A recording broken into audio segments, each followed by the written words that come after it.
límites de la ciudad básicamente conservaban las mismas características que habían tenido durante la época colonial. Hacia el norte, la ciudad limitaba con San Diego, lo que conocemos hoy en día como el Centro Internacional. Hacia el sur, el límite básico de la ciudad era el río San Juanillo, y hacia el occidente, la hacienda Salitre, que era como una gran extensión de tierra, el municipio de Engativá básicamente, y Fontibón hacia el occidente, pero todavía eran como municipios que estaban muy alejados del casco urbano. La movilidad en Bogotá hacia 1910 vive la misma situación de transición. El primer automóvil ya había llegado y el automóvil llegó con chofer y con gasolina porque tenía que venir completo, no había manera de conseguir gasolina y mucho menos quién podía manejar en Bogotá un carro si aquí nunca había habido carro. La noción de transporte público ya existe.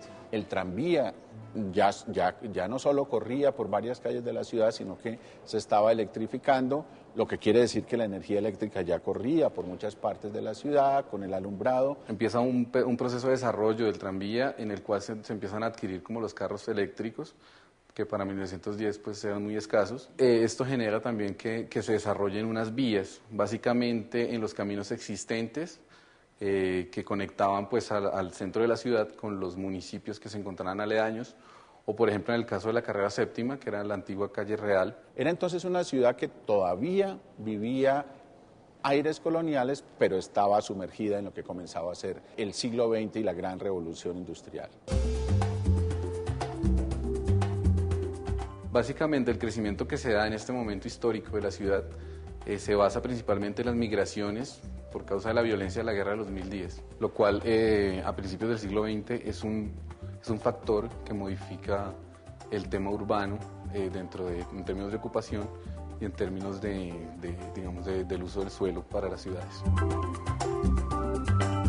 La arquitectura en Bogotá a principios del siglo XX, se conoce como el periodo republicano de la arquitectura, se caracteriza por un volver a los lenguajes clásicos. Se empieza a plantear una serie de obras alrededor de temas urbanos, como por ejemplo el hecho de empezar a cerrar los parques para construir los famosos parques republicanos.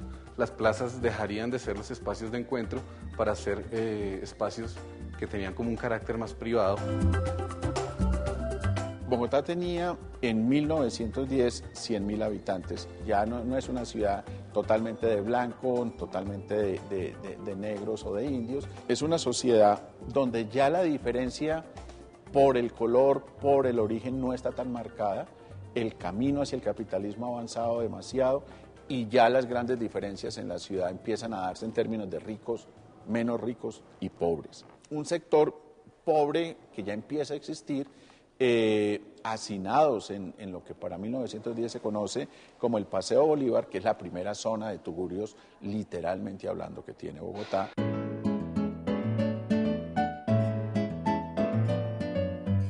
Aún se conservaba un poco ese esquema colonial de las parroquias. Básicamente las parroquias principales que se encontraban en el centro de Bogotá, la catedral, que es lo que conocemos como los alrededores de la Plaza de Bolívar actual, la parroquia de Las Nieves hacia la calle 20, la parroquia de San Victorino hacia el occidente y la parroquia de Santa Bárbara hacia el sur.